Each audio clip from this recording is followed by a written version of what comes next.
I meant to say.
Call the meeting of the first meeting of the Ad hoc Committee on Transit Funding together, and just want to go over a few guidelines for our meeting.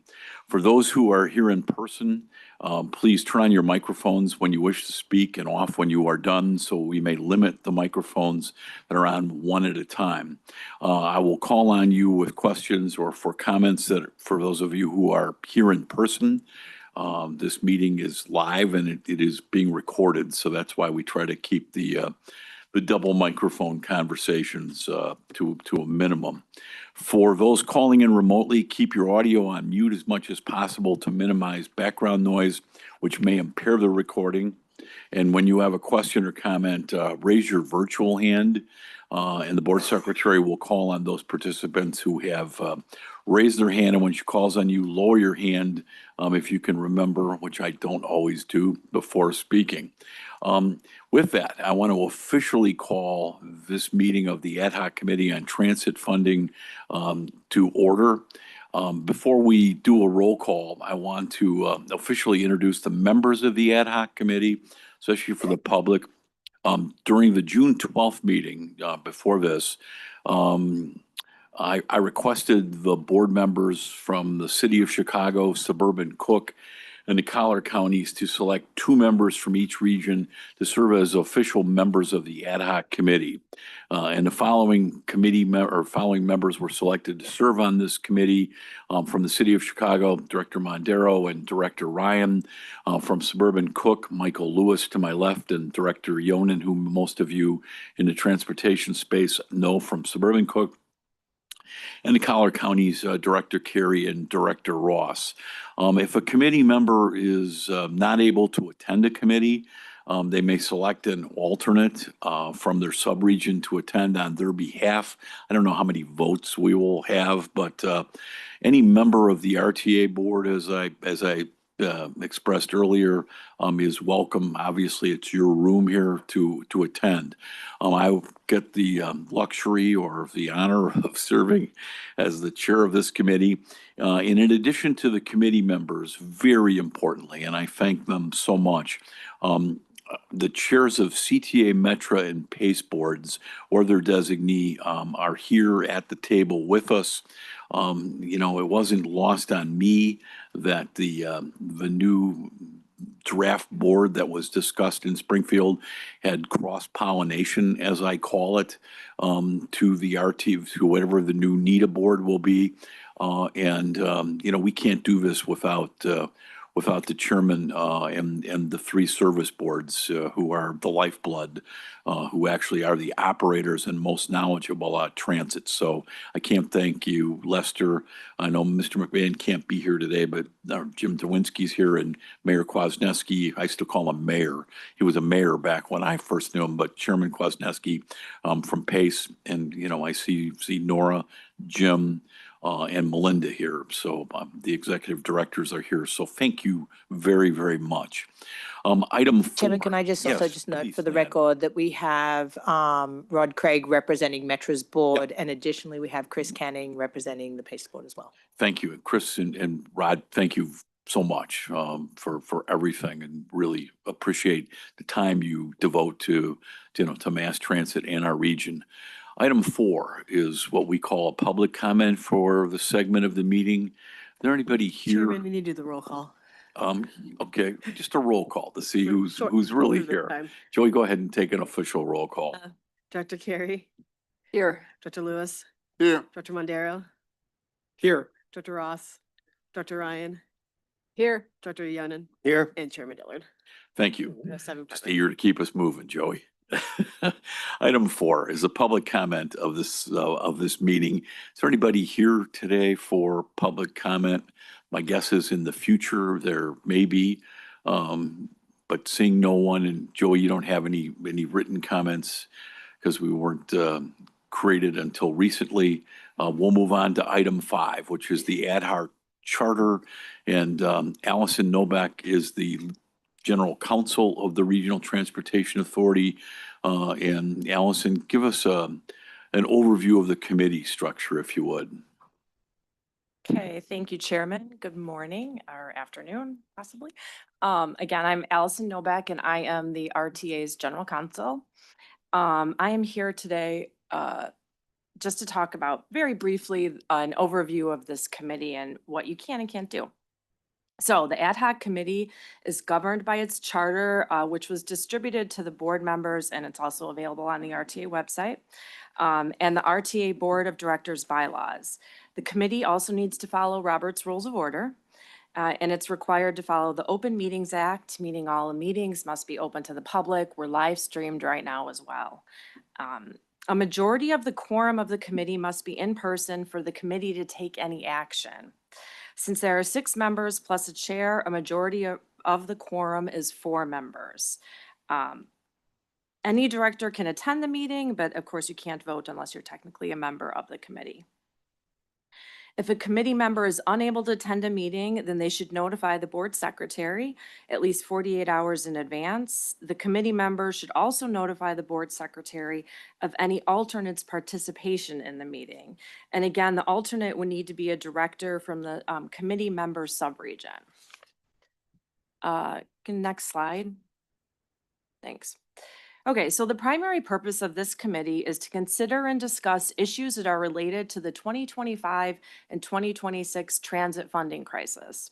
Specifically, the committee has the duty and responsibility to assess the current fiscal crisis, identify potential solutions to the crisis, recommend courses of action, and take up any other matters that may be referred to this committee by the RTA Board of Directors or the chairman.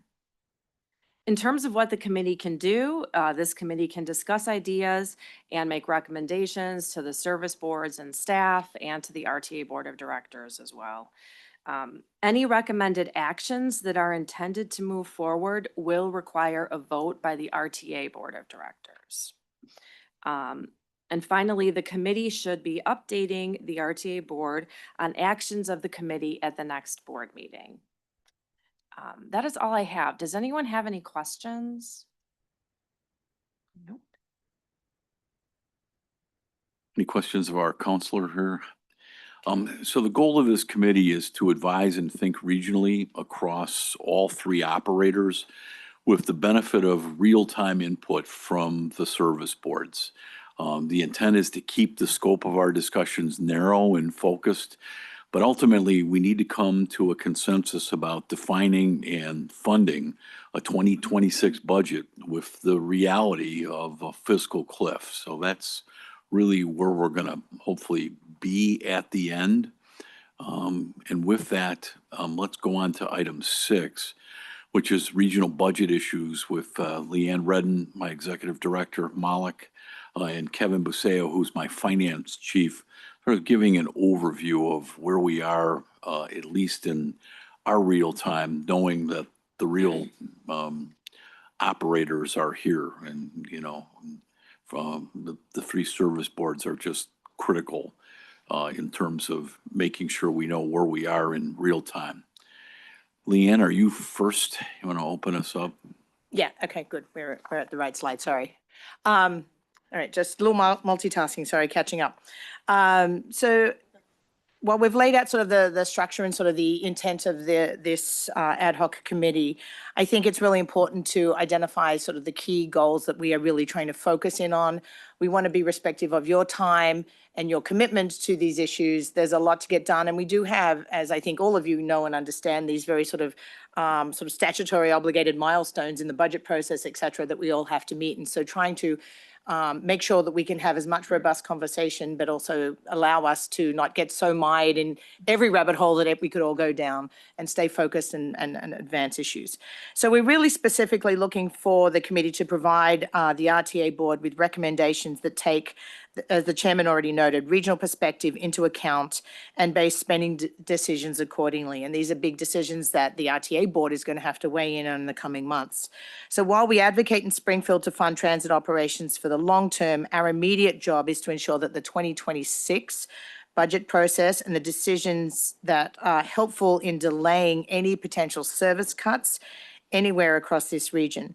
So as you'll see throughout the presentation that we will sort of use to guide discussions today, the RTA board has a few levers that impact the budget process. And most of the available funding, I think, as most of you understand, is very much sort of locked down in statutory, dictated by statutory obligations. And so there is not a lot of discretion, but that's juxtaposed against these very real funding challenges that we are facing in the coming months. So staff is going to provide you information. We're here to also answer questions and really gather your sort of input and feedback as we're looking to, in the first real sort of order of business that we as a region have to come together on and the RTA board has to act on, is actually locking down and setting what they call the funding marks, which is essentially the estimated revenues that will be available for the region, which ultimately become the revenues allocated to each three service board to go back then and define your specific detailed budgets.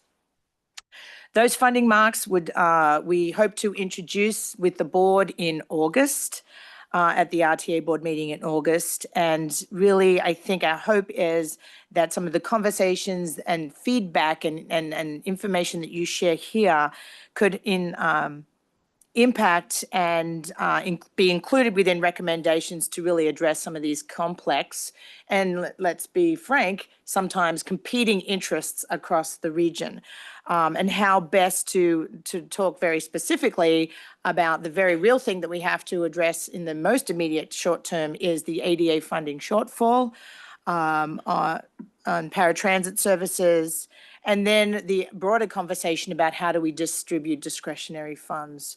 So as we're looking at the pending fiscal cliff facing all service boards. So I think that's kind of the gist of the overarching goals we've laid out on the slide here, kind of the sort of a quick summary of what we think those goals are to sort of orient and focus the discussions as we go forward.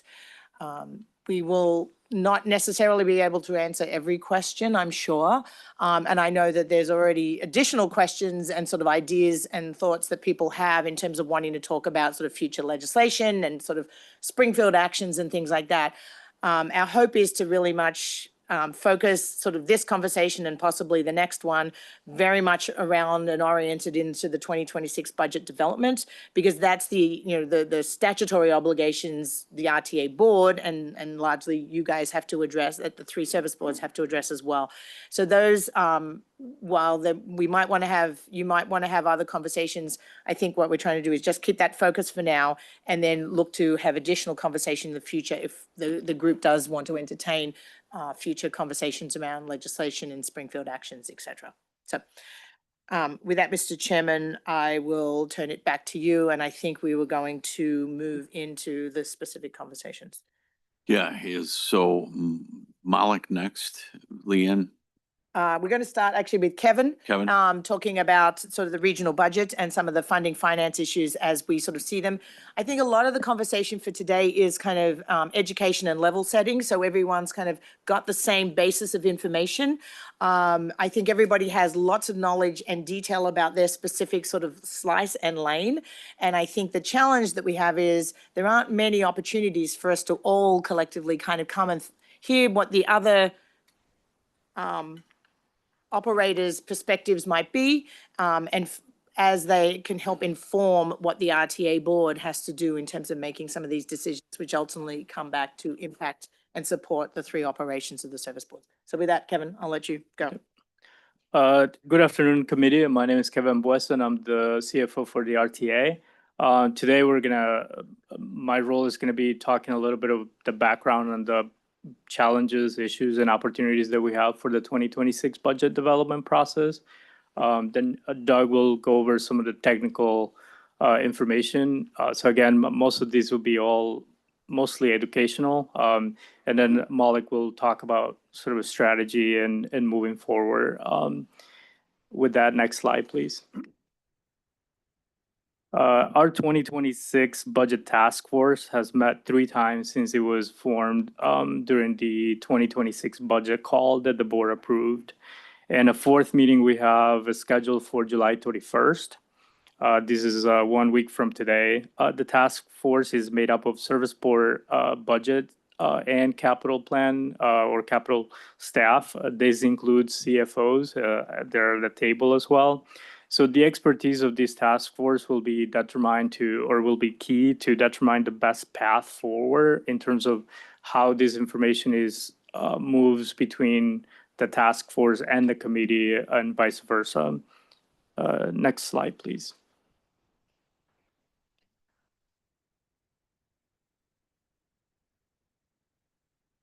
I think one more. Thank you. Some of the new members of our board and committee may not be familiar with the funding and budget components of the RTA Act. And a major constraint when dealing with a crisis like the one that we have is that we are restricted by these formulas that were set under this act. This leaves a relatively small amount of funding under the control of the RTA board.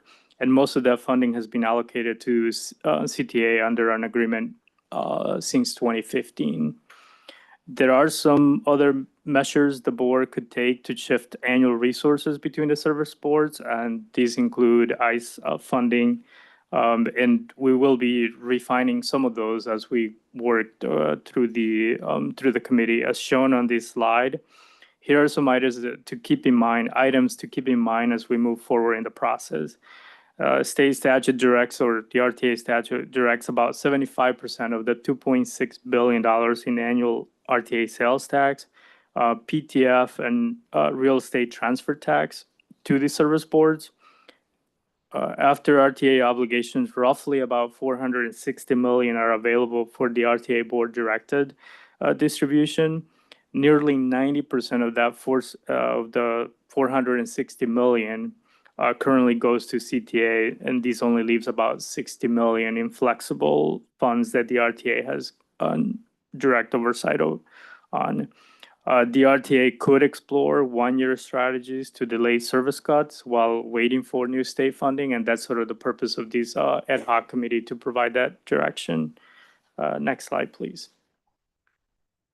You probably have seen this graph here. It's not meant for us to go into the details, and I understand that the graph represents what the two funding structures we have right now. So if you we'll leave the door open if you're open to to getting into more details into these later in the committee. We'll definitely do that.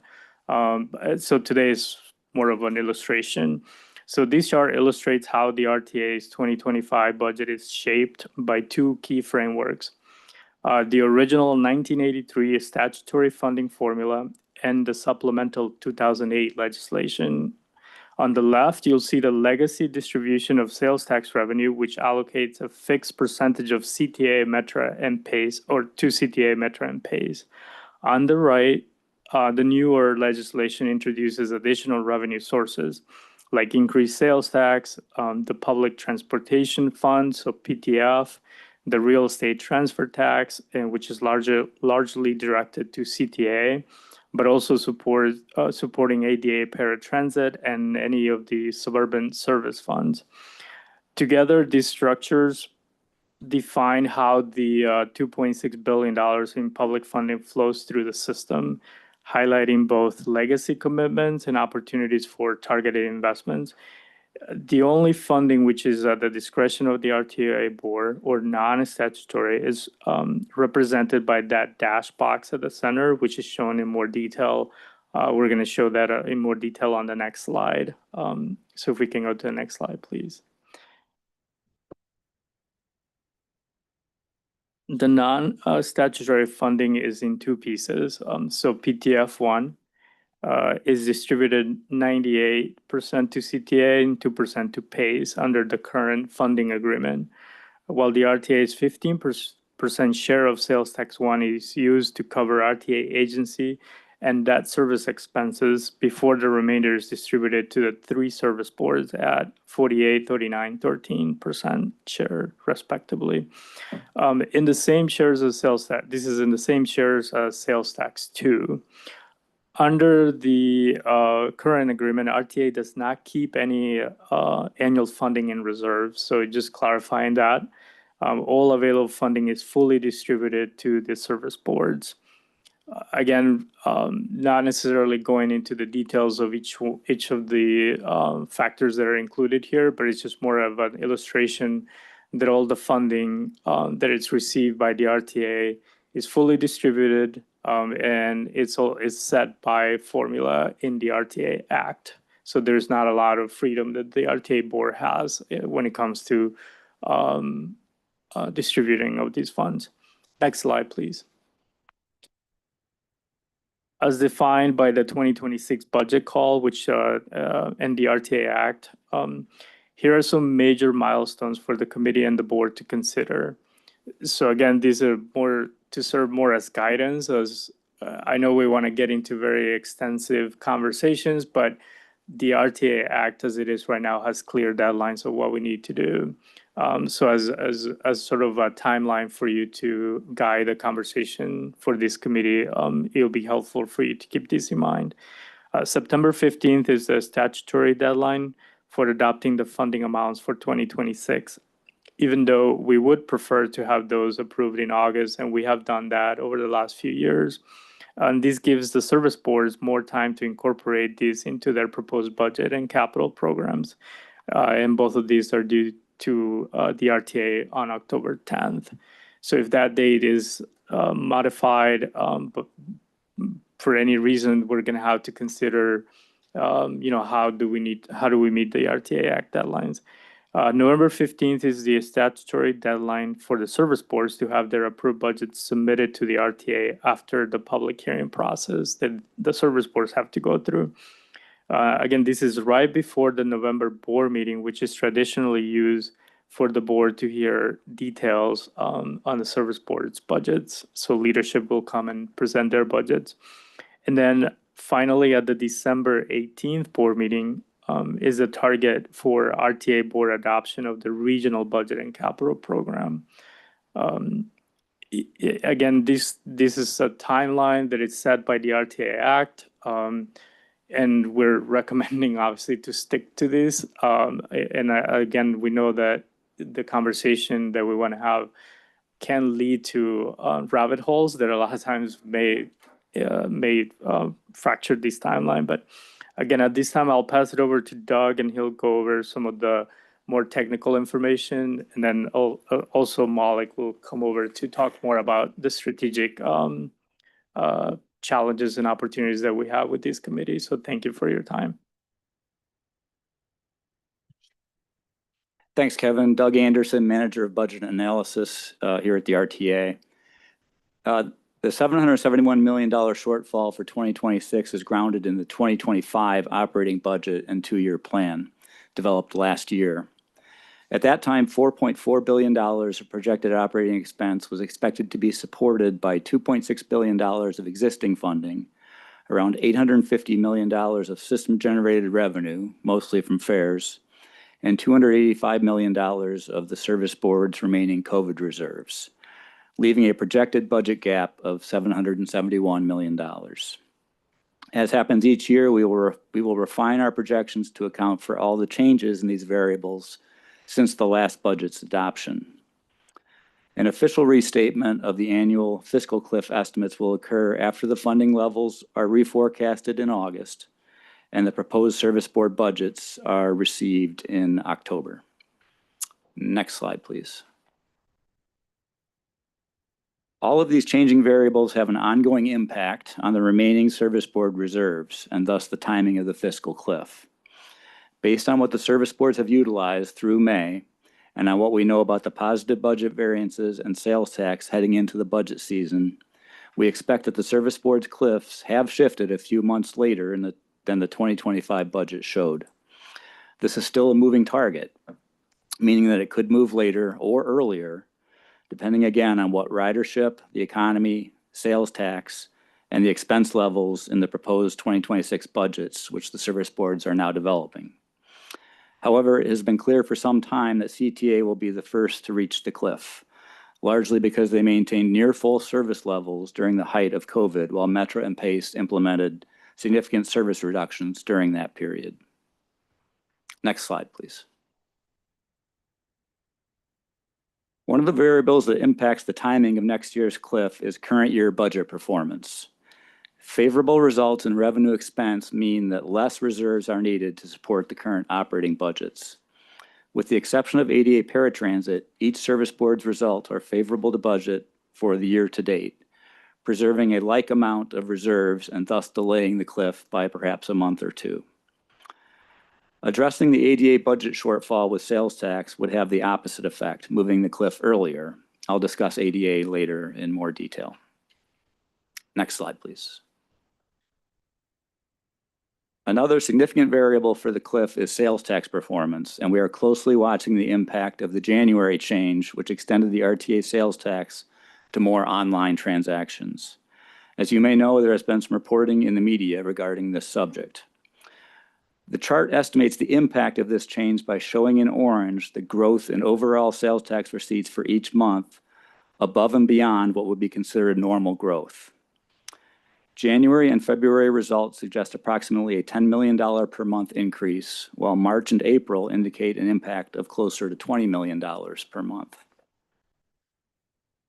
We have tentatively assumed the more conservative estimate of $10 million per month in order to insulate the budget from potential declines in revenue in the second half of the year. We propose using our existing forecast, which projects an increase in the sales tax base of $120 million per year, or $156 million of total funding when the PTF match is included. If revenue gains prove more durable over the remainder of the year, we can amend the marks to reflect higher than projected sales tax levels. We'll get another data point for May sales tax in early August, and that should help guide our assumption. But it's clear that this timely sales tax change will help delay the onset of the cliff, all else being equal. Next slide, please. An important piece of the cliff puzzle which needs to be solved is ADA paratransit funding. As we've communicated to the board over the last few months, PACE's new rideshare access program for ADA certified customers has proven extremely popular, resulting in very significant expense budget overruns. In May, the board allocated $25.5 million of ADA reserve funding to make the 2024 ADA results whole. And we now have an updated projection from PACE, which estimates a 2025 ADA funding shortfall of $53 million if current trends continue and programmatic policies are not changed. The policy decision to address this shortfall will impact the region. Potential funding options include the use of the remaining $8 million of ADA reserves, the use of RTA's 15% share of incremental sales tax 1, the allocation of sales tax 2, which would reduce funding for CTA Metra and PACE Suburban Service, the use of PACE reserves, or some combination thereof. Rideshare Access Program ridership is expected to continue to grow rapidly into next year, producing an even larger funding shortfall for 2026, which could approach $100 million. In addition to the mitigating actions recommended to PACE by the board, a restructuring of the ADA budget may be necessary in order to control the impact on future service board operating funding. Because the ADA paratransit budget is funded off the top, it directly affects the funding of the other service boards. Thus, agreeing upon a funding solution for both the 2025 ADA shortfall and the funding level for 2026 and beyond must be a priority. Staff has met with PACE staff to discuss the ADA funding requirements and the impact on those funding requirements of mitigation measures recommended by the RTA Board Action Plan. As we said earlier, there are several funding options to address the 2025 shortfall made possible by the recent sales tax increase. Once 2025 is solved, an approach must be developed to deal with the rapidly increasing ADA funding requirements for 2026 and beyond. Next slide, please. Shifting gears from 2025 issues to the 2026 budget, the adopted budget call required the service boards to develop 2 budget scenarios due to the uncertainty of new funding. Scenario 1 assumes no new funding is identified, and thus service reductions are required to maintain budget balance in 2026. Scenario 2 assumes that enough funding is made available to support status quo service levels. So just keep in mind that when you hear the staffs refer to Scenario 1, that's the pull down and service reduction scenario. Next slide, please. The budget call also required the RTA and service boards to identify cost efficiencies, which will impact both actual 2025 expenses and budgeted 2026 expenses. A total of $63 million of cost efficiencies have been identified by the service board finance teams for 2025. These include items such as reduced overtime, lease eliminations, and piggyback procurements. For 2026, the budget call required the service boards to identify additional efficiencies to be provided with their budget submittals and incorporated into their proposed operating budgets.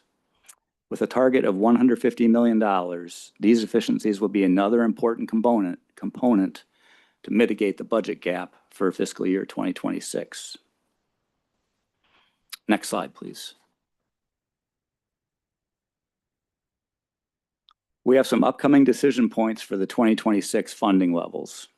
The first is how much of an impact to include from the January sales tax change. And as I said, we'll have another data point on that in early August, which will help inform that assumption. Then there's the underlying health of the local economy. For 2026, we're currently assuming 3% sales tax growth of the 2025 base, including the added online sales tax. Our sales tax forecasting service, Moody's Analytics, also provided a recession scenario with essentially zero underlying growth for 2026, which could transpire depending upon issues such as the impact of tariffs. For now, we're assuming the official Moody's baseline growth forecast of 3%. Switching to a zero growth assumption would bring the forecasted sales tax receipts down by about $60 million or $75 million when you include PTF. So that's a significant swing. One other issue the task force will discuss is whether to temporarily shift some of the non-statutory funding to CTA in order to better align the timing of service cuts. There's about $60 million of flexibility for this purpose, as Kevin said, along with some smaller options such as ICE funding of $17 million. And as I previously mentioned, we'll be taking a hard look at the structure of the ADA paratransit budget and how to protect the service board funding levels from continued growth there. Next slide, please. This slide demonstrates a point that was made earlier that most of RTA's funding is allocated by formula, leaving a relatively limited amount for flexibility. This table shows how the recent increase in sales tax from online transactions would flow to the service boards, for the time being ignoring that some of it could be allocated to the 2025 ADA shortfall. Assuming the $10 million per month increase due to online transactions yields approximately $120 million per year of what I would call new sales tax. The 30% PTF match adds another $36 million of funding for a total of $156 million. According to the RTA Act, and as shown in the table, about 77% of this incremental funding will be allocated according to statutory formulas. Only $36 million falls into the non-statutory bucket, and most of that would be allocated to CTA, with the RTA controlling around $13 million. And this was one of the other options for addressing the 2025 ADA shortfall. Next slide, please. As we discussed in response to a board question last month, the current lack of recovery ratio relief beyond 2025 presents yet another complication for the 2026 budget development process. Even in scenario one, where service and expense will need to be pulled down to maintain balance with existing funding, the resulting regional recovery ratio will fall well short of the 50% statutory requirement, which applies to 2026. There's simply not enough fare revenue to meet that 50% requirement, and the RTA Act assesses a financial penalty for falling short, which could approach $400 million. This amount would need to be withheld or returned to the state from service board funding in order to comply with the Act. This effectively negates the usage of $400 million of funding for 2026, requiring another layer of expense reductions to re-achieve balance. That's another difficult consideration as we develop the budgets, and the important point here is that recovery ratio relief or reform is a critical need in addition to new sustainable funding. And with that, I'll turn it over to Malik for some further 2026 issues. Thanks, Doug. Committee members, I'm Malik Vaishnav. I'm the Senior Deputy Executive Director at RTA for Planning and Capital Programming. You've heard a lot of baseline details about the process, and I'll finish up quickly with a few more slides about some additional components for your awareness before we begin discussions. As part of our commitment to grow system-generated revenue, the RTA has asked the service boards to plan for a fare increase of at least 10% in 2026 in both scenarios, even if state provides us additional funding. We believe it is our time to make sure the fare structure continues to remain affordable, but past prices were reduced during the pandemic, and we are in line for a fare increase. Generating an additional $50 million in system-generated revenues will assist in narrowing the funding gap and lowering any penalties on recovery ratio target if the state does not provide relief in the coming months. Next slide, please. Finally, after all these steps have been taken, we still will not be able to close the 2026 fiscal cliff. So that is an important distinction that we are trying to assist the situation, but we need additional funding. The service boards will need to list any budget balancing actions in scenario 1 as service reductions may be needed in 2026 or in 2027 of the budget process. We anticipate at this point that at least some service cuts would need to be planned in scenario 1 in 2026. If the state provides new funding, the second scenario assumes that the service boards will be able to maintain at least current levels of service. Depending on the level of funding made available from the state, service boards could also further illustrate their expansion scenarios to grow transit services in our region as ridership continues to rebound since 2020. Next slide, please. All right, so we're getting close to the discussion. We have thrown a lot of information at you. So just to recap, as you have heard throughout this presentation, we are not in a business as usual budget year. We are seeking your feedback and making key policy decisions. We are focused on identifying solutions that protect existing transit service region-wide for as long as possible with the current available funding.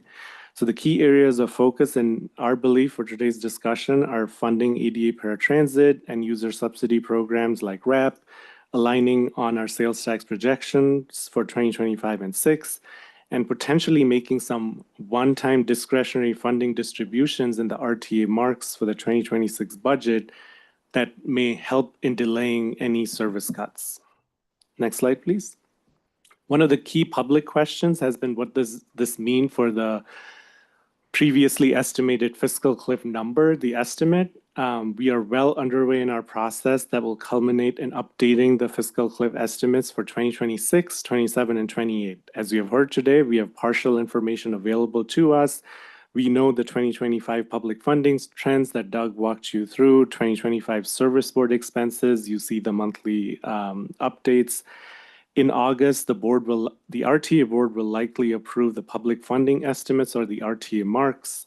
In September, we will receive service board estimates of their system-generated revenues and their expenses in both scenarios. And then in October, we will be able to release a regional draft budget that will include the updated fiscal cliff estimates.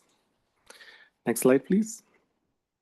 So today we are proposing the following key policy items for discussions: paratransit shortfall and funding options in 2025 and 26, scenarios to project sales tax growth, and some levers that the RTA board may consider to channel public funding in 2026 that assist in delaying the timeline of service cuts at CTA.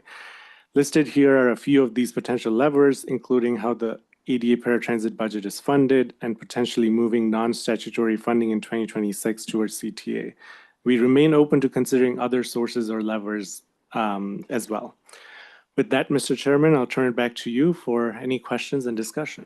Yeah, thank you, Malik, and the panel. Our next big step as the RTA board is going to be to approve the annual funding marks for each of the service boards or agency in the region. And obviously, Malik, you stress this is not a business as usual year. So I guess to the presenters or even the board, or open to the board, the members that are here, I mean, what are the few levers that we might need to pull to in the marks? And, I want to confirm too that this is not going to solve the fiscal cliff, but can you explain how these levers are going to help the service boards? Sure, and I'll turn it to Doug for any specific numbers, but as we have listed some of them here on the slide, in the RTA marks, the RTA board with a supermajority vote can move some pots of discretionary funding, as you saw, the limited authority we have that will help potentially delay any sort of the time when CT as the first agency could run out of funding by a couple of months. You are correct that this will not solve the regional fiscal cliff. We need state funding to be able to do that. But the sales tax, how it's coming in higher, but also how it's distributed between agencies will create additional discrepancy of when each agency hits their cliff. And I guess one other question, and then we'll just open it up for questions from the panel that's here. Obviously, ADA paratransit, and we've really focused a lot on this the last few months. Critical. Melinda, we had a couple of witnesses or public comments today during our board meeting from users of Rapid Tap. It's a mandate that's growing so much quicker than other parts of the transit budget. And I'm just curious, from a philosophical standpoint, how do we differentiate between our traditional commitment in the past and the new program, the new RAP program itself? That's just one I'm trying to come to grasp with, knowing how popular this program is. Any thoughts on that? I'll definitely open it up to the group, but from our perspective, we believe they are definitely interconnected, but at the same time, the initial goal, especially when RTA recommended moving in this direction, as other regions have done, was to help lower per ride expenses from traditional to RAP. So if someone who used traditional paratransit and took that same ride on RAP, it would lower per ride expenses. And it was a pilot, so it's a learning experience for all of us in the region. The actual data coming in shows that that is happening at some scale, but then there's also significant growth in the program by itself. And that's the differentiation we are trying to make and determine what pots need to be funded off the top of the 2008 sales tax versus what could be funded differently. We're going to have discussions on what we give to legislators, but I always tell my legislative friends, this is our equivalent in the transit space to their pressures on Medicaid, which is an incredibly growing pressure for Governor Pritzker and the state legislatures. What questions or comments do you have from the presentation or suggestions on levers to pull? And I guess my other last couple of thoughts are, obviously inflation. I mean, this is fluid. We've never done this before. Now we have inflation as an extra issue to consider when we're looking at the fiscal cliff. So for the three service boards, one of the things I think you should do is really try to figure out what inflationary pressures are out there so we can figure in inflation, because with the new better sales tax numbers, and it's manna from heaven, those sales tax numbers, we do and are operating on another aspect of negativity, just inflationary costs that are out there. And I think we've asked you, and it's Director Koterek had some great ideas, and we need you to pull your vendor list. So when we are downstate talking to our colleagues from our non-6 county area, I know Rockford is a massive beneficiary of RTA procurement from CTA, Metra, and PACE, but there are other cities. But we need to really have a good number on how much you're spending in Illinois from Illinois vendors.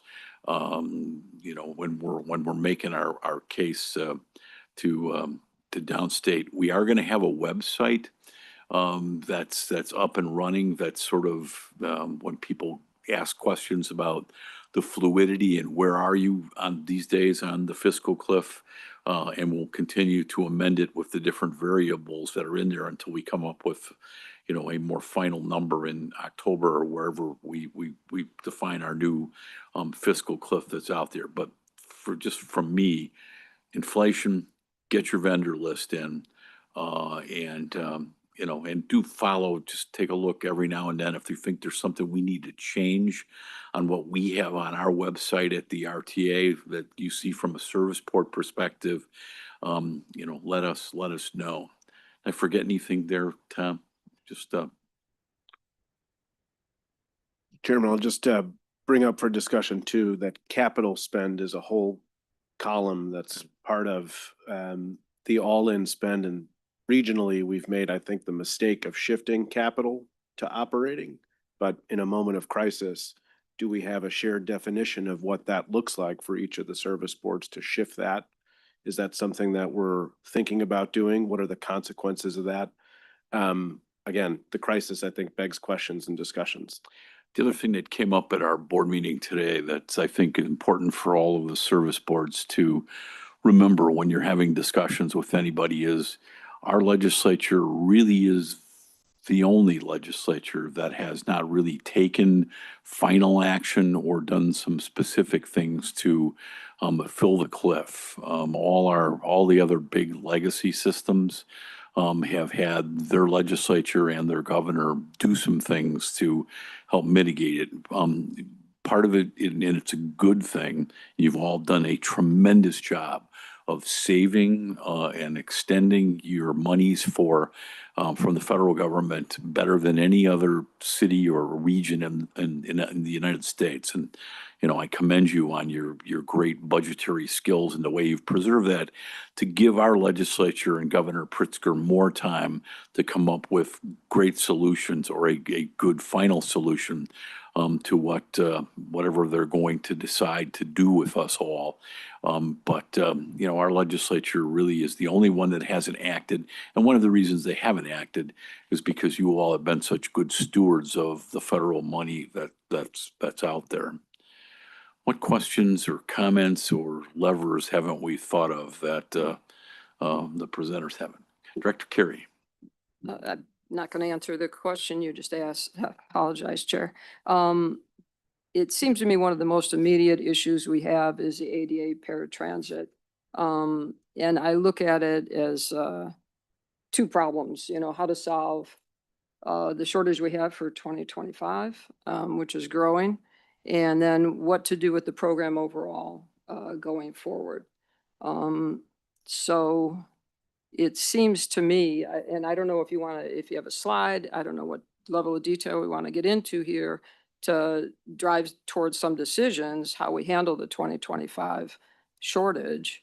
But also, so that's one side, but the 2026, my understanding is this was a pilot and the pilot ran through February. I think you had told me, Malik, or March or spring. It started in March 2024, but it's still ongoing as a product available.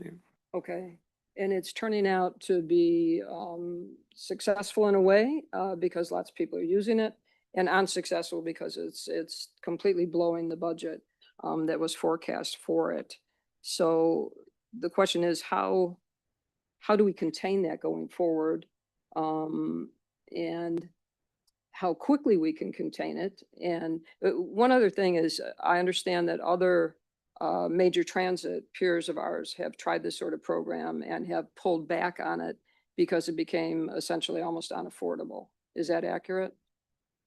And I'll let Paige chime in because they run it and know this best. But from our perspective, because RT at the front end had done some work a few years ago, and we have been partnering with PACE, agencies have made changes that are sort of similar to what this board approved in the ADA action plan. For example, MBTA Boston, the copay is $3, but the wrap initial allowance is only 2 trips per month, and then the rider can ask for more if they were using paratransit more.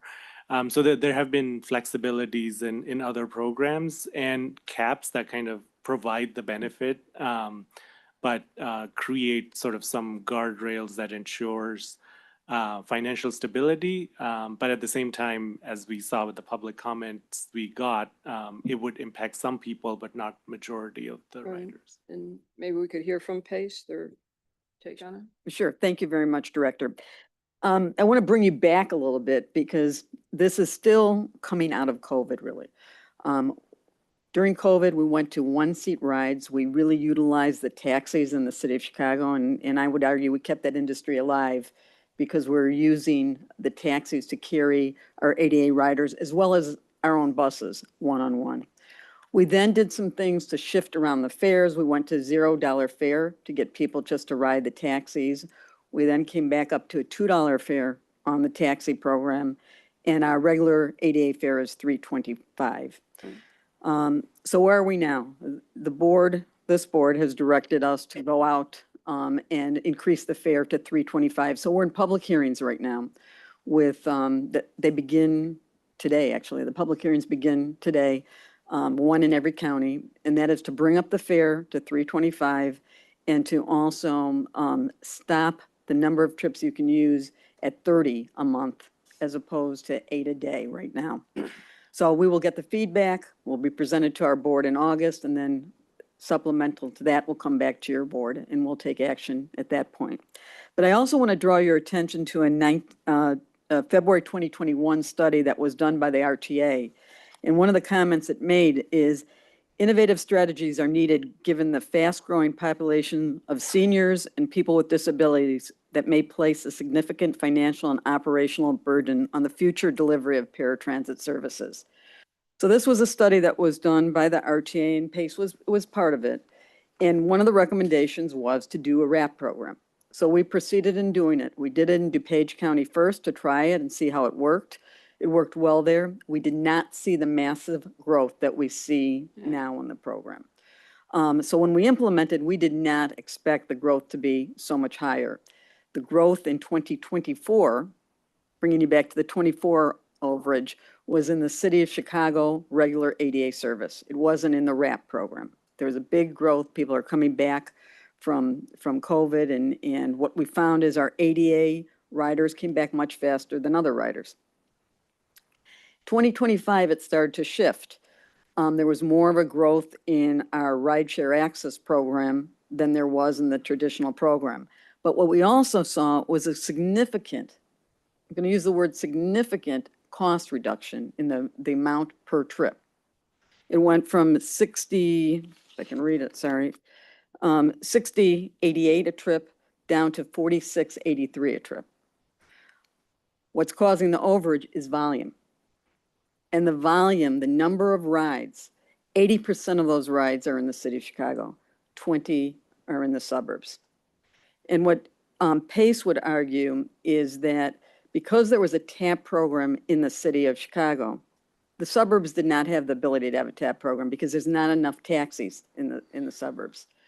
So there's an equity issue of trying to get a TAP type program in the suburbs, and that was in the rideshare access program in RAP. So that's kind of the history of what occurred. Now, as we proceed, we're going to go out to public hearing. We're going to see we've gotten significant comments already. I think we have 125 written comments before the public hearing even started. So there's going to be significant comments from the disabled community on what to do with this program. And we're going to have to look at that. Our board is going to have to look at it. Your board is going to have to look at it and determine, what do we want to do with the program. Again, the good news is this program has has eliminated significant barriers for our ADA customers to get to work, to get to their medical appointments, et cetera. But it is costing more money. Is it, your last statement, is it providing rides? Is it not providing rides that could have been provided through traditional traditional ADA, right? So yes and no. Traditional ADA, remember that the requirement is you have to be within 3/4 of a mile of a fixed route to get traditional ADA, same days, same hours. You have to call a day in advance. So it limits if you have something going on tomorrow, you need a medical appointment that you just got, and you can't necessarily do it on ADA. Although we do, if we have room in our schedule, we will take same day on ADA, but that's limited. The cost is a lot higher on the ADA program, so it's, if you shift some of the rides to wrap and tap, it should reduce your costs. The problem is, what we're seeing now is that we're just getting more people who want the service. And so, part of that is going to require, really good screening. So people don't just get the service because they want it, they have to be ADA certified. And that's one of the items that the RTA board does. We only carry who you certify. And wrap and tap will carry, We'll only carry who you certify. Wrap and tap is the same. okay, we'll only carry certified. ADA certified riders, correct. Well, I certainly look forward to, and I imagine what you'll hear in public hearings, people won't want the program changed. And I understand that, it's providing very convenient access to a lot of people who need that type of access. However, the question is, can we afford it? And particularly given with what we're facing with the fiscal cliff right now. So it is a lot of focus on cost. So I look forward to your coming back to us with how you can afford it going forward and what rails can you put around it. If someone can use normal regular ADA paratransit, maybe they use that, even though it costs a little more. But it's, if you take a whole lot of the increased ridership and move it back to the regular, maybe that makes sense. I don't totally understand it, how many people came kind of out of the woodwork and are using it. I'm not saying they're not using it appropriately, but we do. I guess the message I want to get to you is that we have to be able to afford it. And I look forward to you coming back with some suggestions as to what to do going forward. What we do to cover the 2025 is a different discussion, which I think we need to get into at some point here. I know it's probably too late now, but are you required to have public hearings because this is a little over and above the traditional programs? We believe we're required to have public hearings because it's a fair increase. The change in the way the system is run is not necessarily required to have a public hearing, but as long as we're going to public hearing, we're going to do both at the same time. Chairman. Thank you. Just to kind of address ADA a little bit is, one of the things I've asked Melinda to really kind of look at some of the data that, how many people are actually using this in excess of the dollar amount. Obviously the further they take it, the more it costs.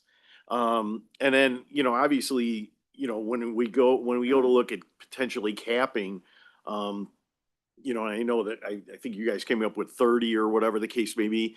And we were just hearing from some people that came to our board meeting that like, hey, I have a job, which basically eats up all of that 30 and then some. So now I'm going to go back and I'm going to take the regular ADA for those other 10 rides. So, I've asked Melinda to really look at the data because not every rider is the same. And, certainly, misuse and so forth. I think we do that collectively on ongoing basis. But one of the things that we kind of looked at is maybe if there is a way to cap it, maybe there's a way to cap it on a subsidized dollar amount that we won't go beyond a certain amount. So, but again, I'm making those comments as just not having the information. I think it'll really be beneficial to see exactly how many people are actually using it for long trips and how many people are actually using it,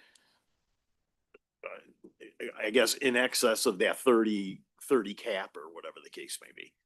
So I think the other thing to think about too is within the legislation, I don't believe it's in there, but I know the unions were fighting it very heavily to try to get us to back off of using the rideshare program. And it was basically because the Uber drivers are not unionized.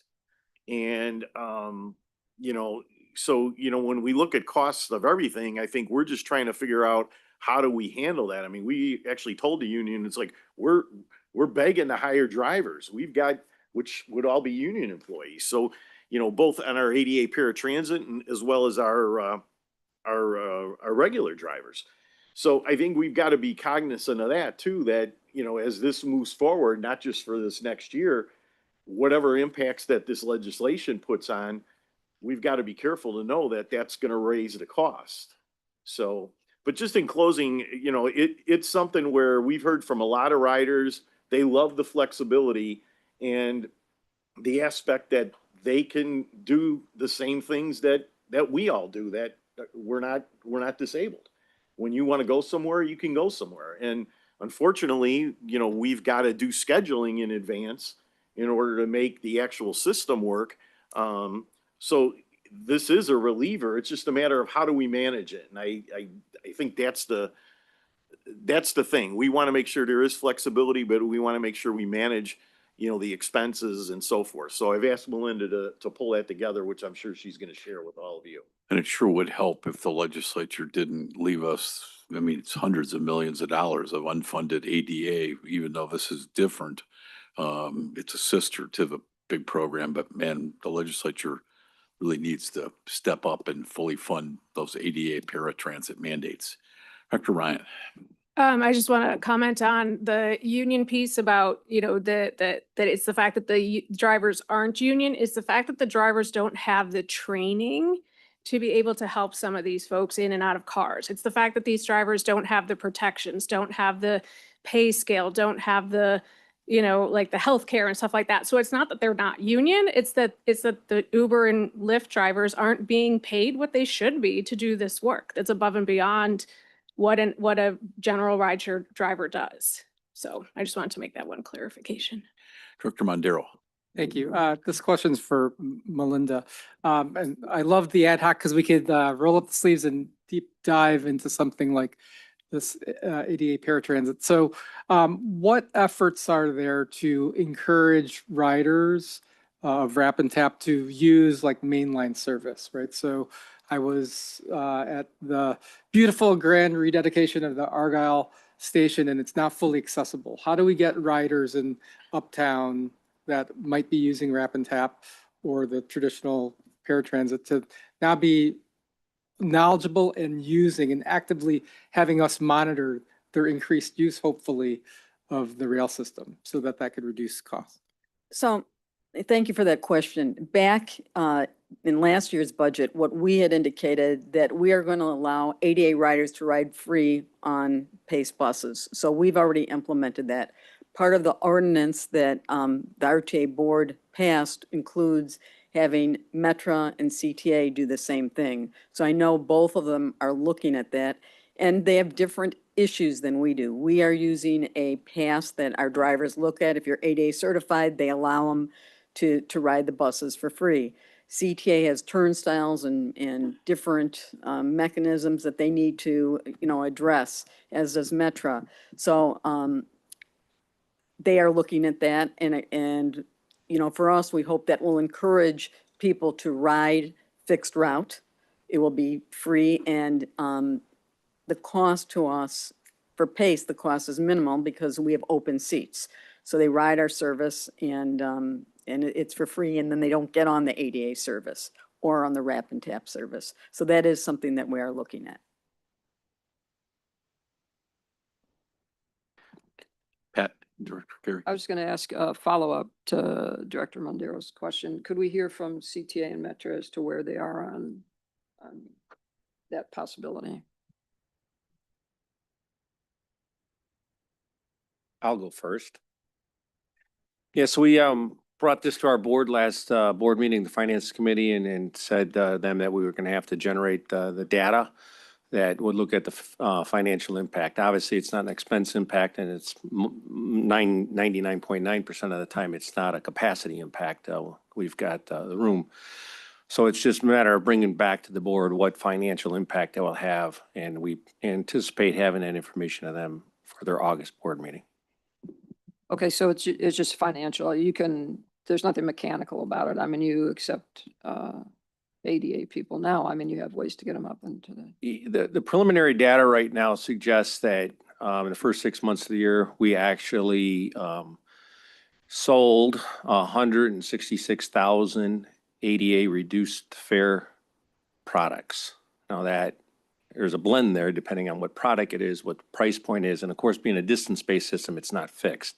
So that's where I got to get the mathematicians involved to kind of give at least accurate information with that. But right now, it looks like about 320,000 a year is what we currently provide under ADA, at least fare products.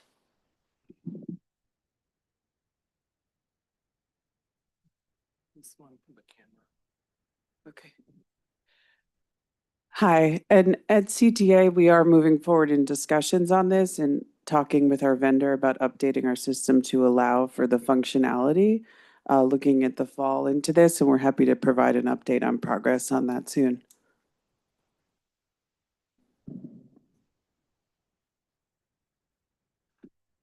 There's a lot of reasons why we're discussing this. We had a slide earlier that as a former legislator, I know is going to jump out at members of the General Assembly, and that's everything budgetarily is up, doing well in terms of, of staying or actually reducing costs within the budget.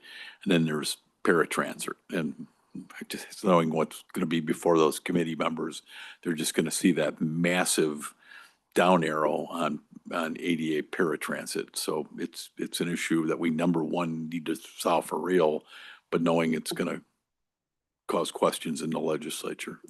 And it's a very sensitive population that we serve with good reason.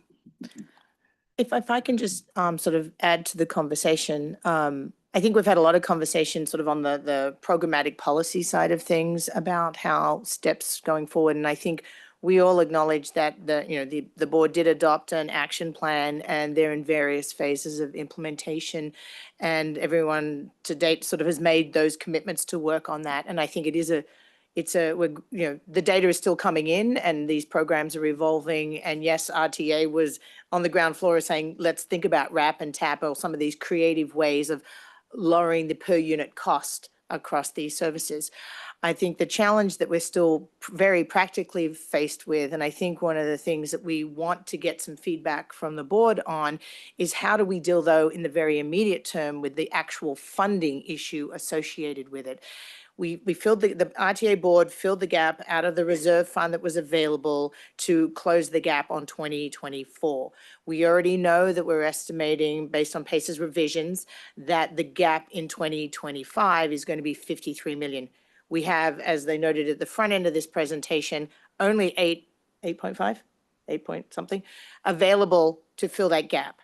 That's a real gap that has to actually be filled. And the way ADA is currently funded, and there's the 2008 statutory obligation that sales in 2008 sales tax $2, ADA paratransit, the traditional services, is funded off the top. What's happening functionally now is the wrap and tap are in that bucket. And what with those costs increasing, that draws down on the amount of funding available to each of the 3 service boards for the rest of their mainline services. So the longer we wait, well, we can't wait because it has to be dealt with, because as we know statutorily, we also all have to have balanced budgets. So that money has to be found somewhere. And I think what we're trying to get some feedback from the board, from this collective group, boards, is, and again, it's not action, it's just giving us guidance. How is the RTA board going to tackle that for both 25 and thinking about the planning for 26? We have shortfalls across all 3, and sort of, well, and the I want to say handcuffs, that's probably too strong a word, but the restrictions that the statutory formula has and how it flows to each of the service boards creates kind of challenges in that problem, right? So there's very little money that the RTA board has discretion to move around, and we've identified the ones that we know we can. It's about 17 from, if the board chooses to move the ICE monies, or pull back from the whole region and say that's going to a pot. We have the discretionary amount of what the RTA flexible dollars are at. Doug, please plug in the number. 60 million, thank you. Too many numbers rolling in my head, and you don't want me quoting them off the top of my head. So 60 million, but you start, I think the conversation we're trying to get feedback from you on is what are the levers that you would like, that you think at the RTA level they can pull to create that pot so that it could be used for very immediately dealing with the ADA paratransit funding shortfall, and then longer term or broader sort of future around dealing with the fiscal cliff, with CTA hitting it first, Metro hitting it Q3, and still the uncertainty of when monies from the state will flow. So there's limited things that we can sort of strings that can be pulled in the region because a lot of it's dictated by state statute. And so I think when you've got one of the key areas, and it's on the slide here, we've got the sales tax increment, which we've talked about. That could be, that was 13? RTA shares. The RTA share, which is completely discretionary, like the RTA has the authority to move it over. That could be put into that pot, you know, but I think we have to sort of, what we're looking for is direct sort of ideas and thoughts from you. We see that those few levers as the ones that we can tap into.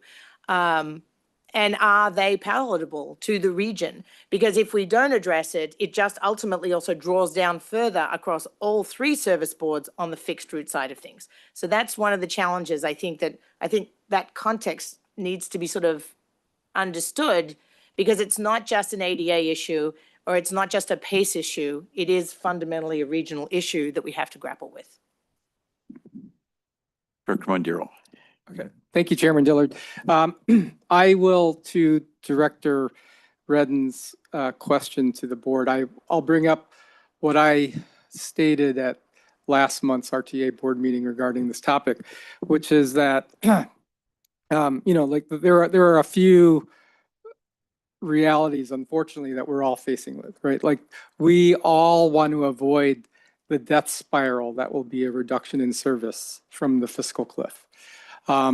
There's a reality, unfortunately, that the fiscal cliff will hit CTA sooner than it will hit Metro or PACE. I understand from RTA staff that CTA, at least when I spoke to them last month, that CTA is set to hit the fiscal cliff sometime in Q1 next year, Metro in Q2, PACE maybe in Q4. And I've also heard consistently from RTA staff and all of the service boards and from the chairman that all of the service boards, CTA, Metro, and PACE, are all doing an excellent job, and that the fiscal cliff has not been foisted upon us by mismanagement of anyone, but rather the post-pandemic reality of change in ridership, right?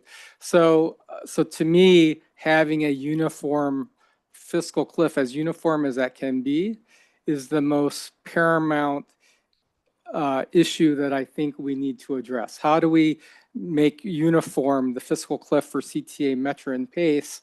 Because if CTA falls off the cliff, that accounts for 84% of the ridership of our region.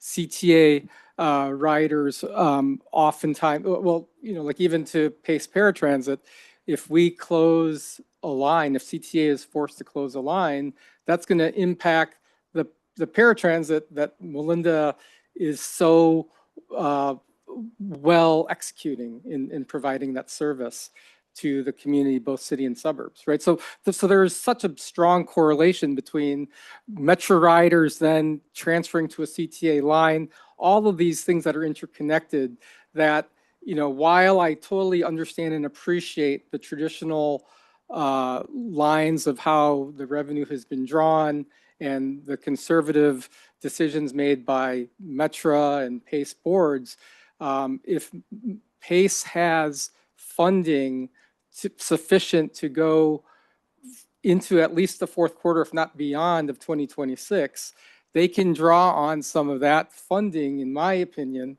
to then pay for the PACE paratransit issue of 2025, so that we don't have to like have a service board, the largest one providing service to the most riders, fall off the cliff first. Because again, what we all want to avoid is that death spiral of the fiscal cliff. That's something that we can't walk back from. And And so that's why, Melinda, don't get mad at me, but to me, that's where I would vote, and I would encourage all the other RTA board members to vote in some fashion that way, because we want to like give Springfield and the strong leaders in our state legislature time. This is not easy to come up with a new governance structure, new revenue. We need to give them time to come up with something and give us time to give them an informed decision as to what's the best outcome going forward, what will NETA look like, right? And that's why I am, at least on this issue, going to continue to take that position that PACE, because of Melinda's strong leadership and the strong leadership of the PACE board, they've got funding through 2026. Let's make sure that we are all together when we're going to the legislature and not be divided and get all of the whole system we can.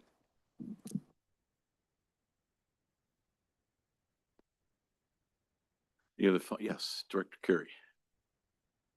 I don't disagree, Director Mondero. What I wonder, Leanne, is there a slide? I know we've seen it at some point in time that shows the different levers as far as how we could close the gap on this year for ADA funding and also funding source for next year. Because I don't have off the top of my head what PACE has left in COVID money, and I'm not sure that it even covers potentially if the program keeps going the same way in 2026. Am I right or wrong about that? Mistake. The earlier slide did show, if we can go back to that, kind of everyone's reserve 14.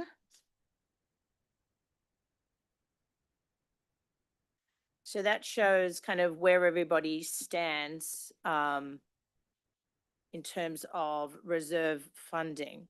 I think there is one of the challenges in that bucket is sort of some of that is sort of already assigned to the service board and then sort of reassigning it. Right. And I think maybe what you're getting at is sort of the conversation around maybe thinking about, and this was said earlier, but how ADA, I think we all fundamentally believe that we want to have sustainable programs going forward, both on the traditional ADA side as well as RAP and TAP, because there are huge advantages to those programs. But none of them work if we can't actually fund them, right? If we have to, it just has to be paid for. And so I think one of the thoughts was thinking about the maintaining the traditional funding for ADA the way it's funded now through sort of the statutory obligation that's laid out in the 2008 legislation, sales tax 2. So the traditional ADA still continues to be funded off the top, which again draws down on available monies to CTA, Metro, and PACE. But continuing, obviously, that's a statutory commitment. But is there some flexibility in thinking about how we continue on an ongoing basis to support and fund the RAP and TAP programs? Right. They are not federally required. They're not formally part of the state's mandate for some of these programs as well. They are wonderful programs to have. And as we're seeing, I mean, part of the conundrum we're faced with, right, is the fact that they are good and hugely successful. But the problem is we just, as a region, don't have the monies to fund them. If we continue to draw down sort of from the sales tax 2, and again, someone checked me on my numbers, but that has a direct hit across each service board. The split is, So if it's about $100 million impact between this year and next year, it would be 48 million coming out of CTA, 39 from Metra, and 13 from PACE. yeah. Right. Sorry, I just didn't want to run you broadly, but so that, I mean, I think that's sort of the trade-off and the conversation that I think we're trying to tackle with. And as Director Mondero just said, PACE practically has some reserve, has additional, will be in surplus. It's also too, as you're thinking about with the sales tax numbers coming in stronger than originally budgeted, the way that the very nature of this percentage split and allocation by statutory formula, PACE ends up sort of with a surplus in the end of 26 and looking into 27. And so I think that that's, again, one of 25 and 26, I should say. And that's one of the pieces that I think is, I think, up for discussion. Right, and I guess what I would be interested in seeing and support is an approach to the ICE funding. I can't remember how much that was, but maybe that's a piece of the puzzle in That's terms of. 17 million, how much? 17 million that we Okay. can move towards operation. Yeah, so sort of a multi-prong approach, so not taking it all out of PACE's remaining COVID reserves, but I think I would be open to that. And I would be open to trying to minimize, obviously, the impact on CTA and Metra going forward. So. And PACE, because I mean, the Well, formula flows to all of them. Yeah. Exactly. But I think you said earlier, Leanne, that if we took, because ADA paratransit has come off the top, so if we take it all off the top, PACE and Metra get less, Metra and CTA get less than they would normally. Were you suggesting that we fund, sorry to interrupt, traditional ADA paratransit over here and look at RAP and TAP somewhat separately? I'm not suggesting that be the final outcome. I think that is, I think what we're trying to seek some input on is thinking about how we fund the collection of those programs. And do we just do it the traditional way where right now it's all in one bucket and it's all coming off to fill the gap? It would come off the top out of sales tax too, which has an effect to the numbers we just laid out across to CTA, Metra, and PACE. Right. But because also the way the statutory formulas flow across sales tax 1 and 2, because of the increases in sales tax, PACE's will end up in a surplus. And so I think the way we're asking for some feedback is there, one, to have this conversation. I don't think we were trying to settle all of this today. I think what the key point that as you're grappling with right now is there's a lot of complexity to this, and what is the appetite of the region to think about this as a whole and sort of give us some guidance to come back with what those what those numbers might look like and what those solutions might be. And we didn't want to just have it as a conversation just with the RTA board in a vacuum. Right. And the staffs are having it at the task force conversation as well. But to some extent, these are bigger policy conversations that really need to be sort of aired and sort of weighed into at this level. Okay. Well, I think you've heard from several board members that have the appetite to.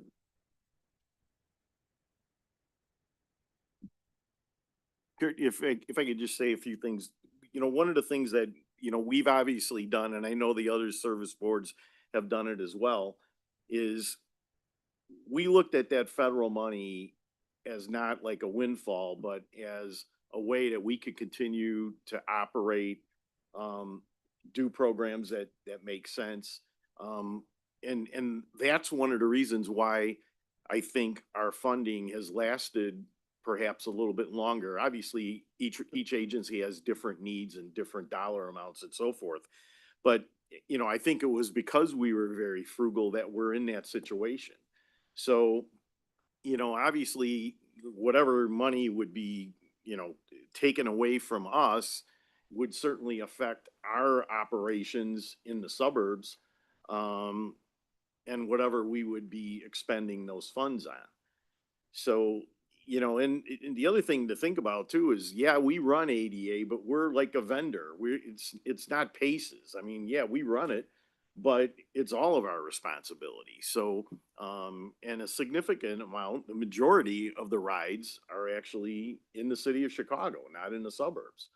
So, I think we've got to take all that into account. I think, from, Leanne had mentioned, a lot of these other funds that might, have some of that funding, but I think, we should really think about how are we going to do that, because, my concern is what are we going to have to delay or not have happen because of parting with those funds that we, you know, strategically didn't expend for a reason to make sure that we were able to continue to do what we're doing.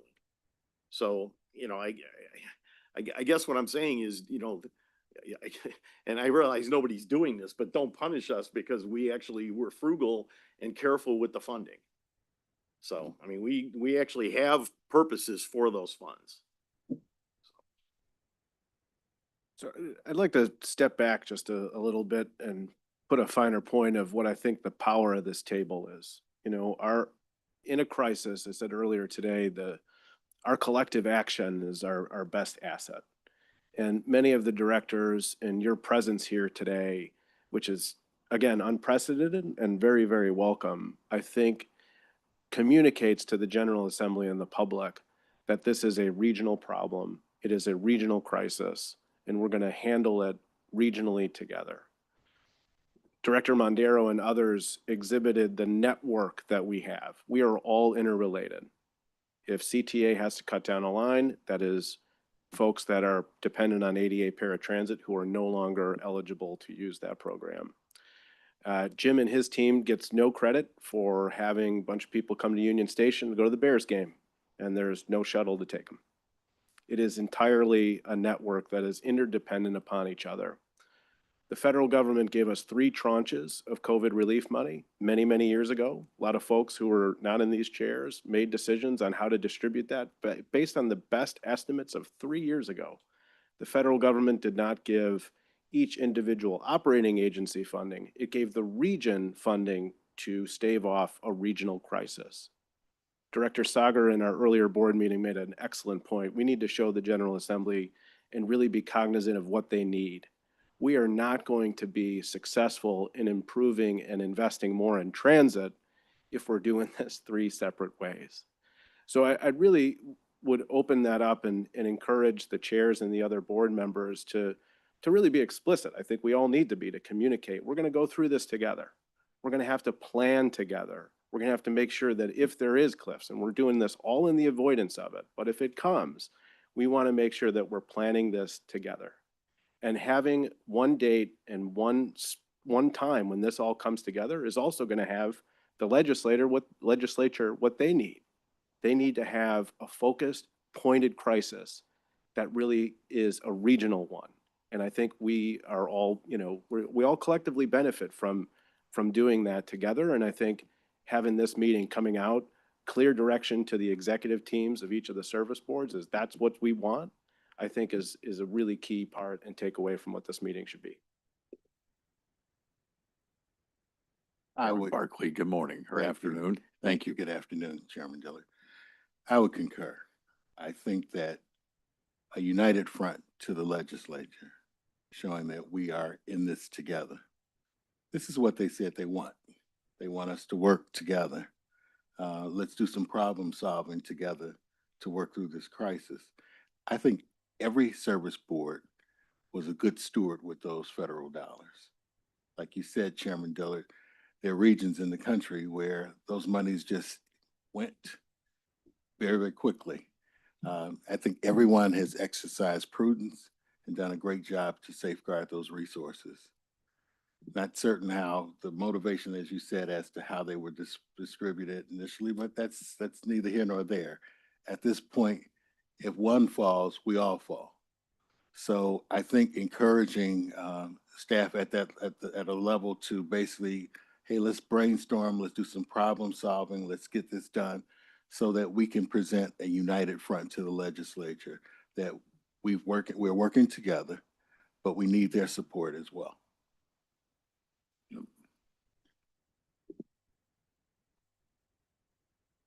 John, you have something, Director Yonan? Thank you, Chairman. And just to, echo some of my RTA colleagues,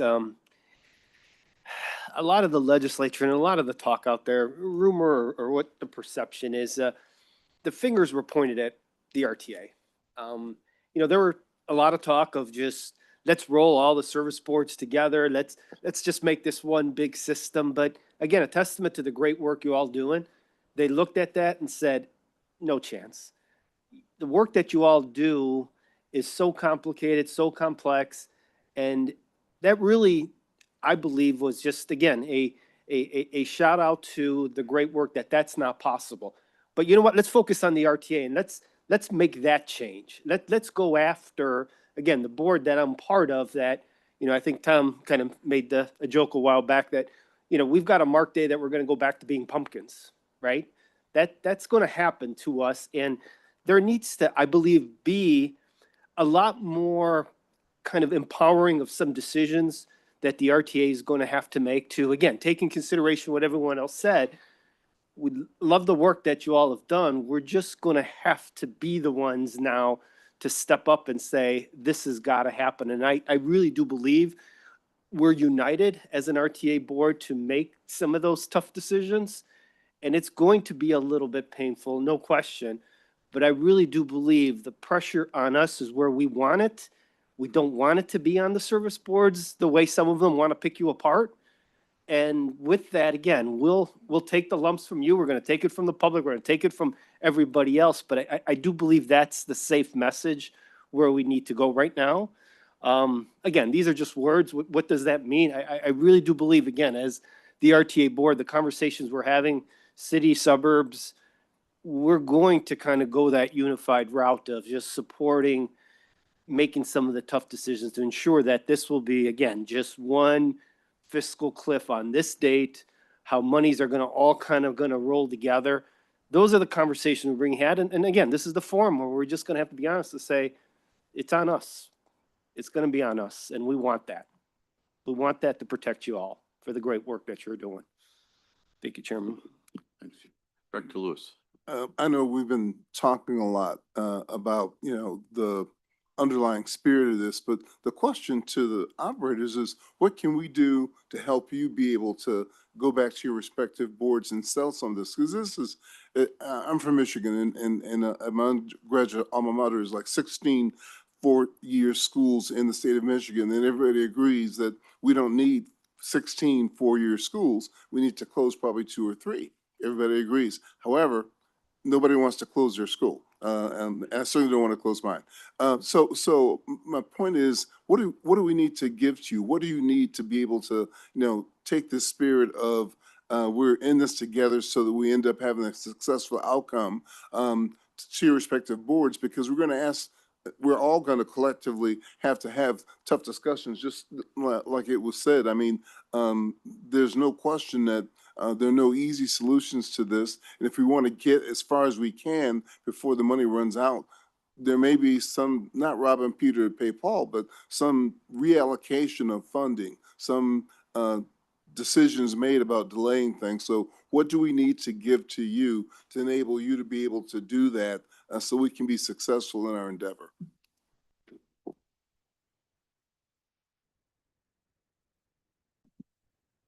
I can jump in. Thanks for the question and thanks for the discussion today. I think it's a good one. I think it's helpful and it's happening here, I think, in front of us to not compare levels of criticality or compare whose stewardship of funds were different than others. I think one of the best aspects of this period is you have people across levels of government, across different advocacy groups, across different regions and cities and municipalities, all talking about how critical public transit is. And as difficult as this time is, it's a huge opportunity to all come together in the name of that and think about how critical all of our rides are, of equal value to our riders. And I think coming together with that message is important, and to carry that here will help us as we navigate this.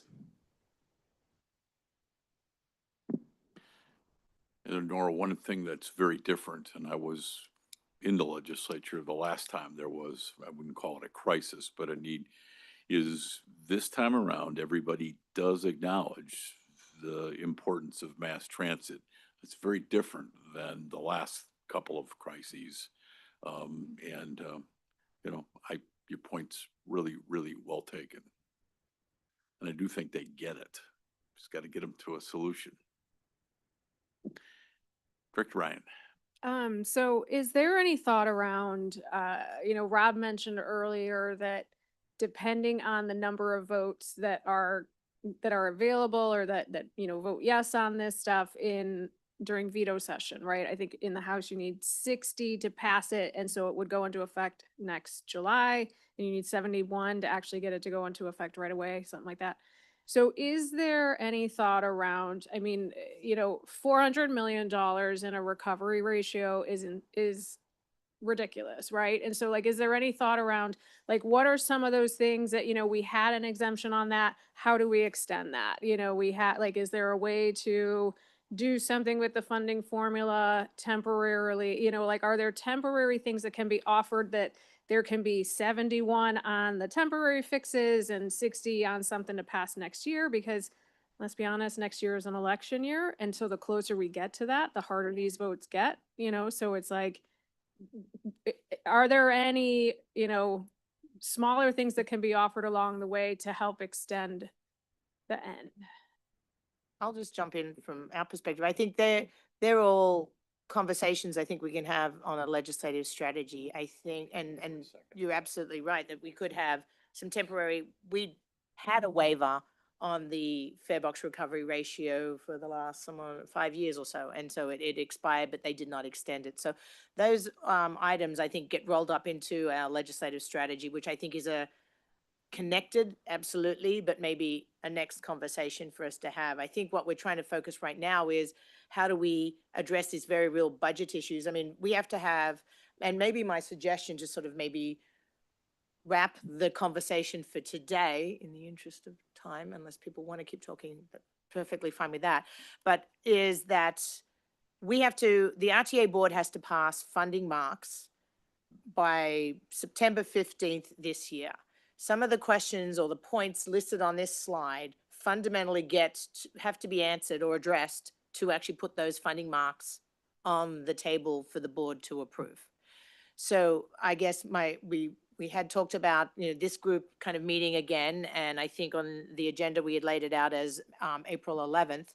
My suggestion is that we as staff come back with actually proposed preliminary marks to really anchor the conversation in the reality of the funding that we have faced. And I think that will really strongly anchor the conversation in the choices that the RTA board has to make. And then structure that the next conversation with sort of the pros and cons of all those choices.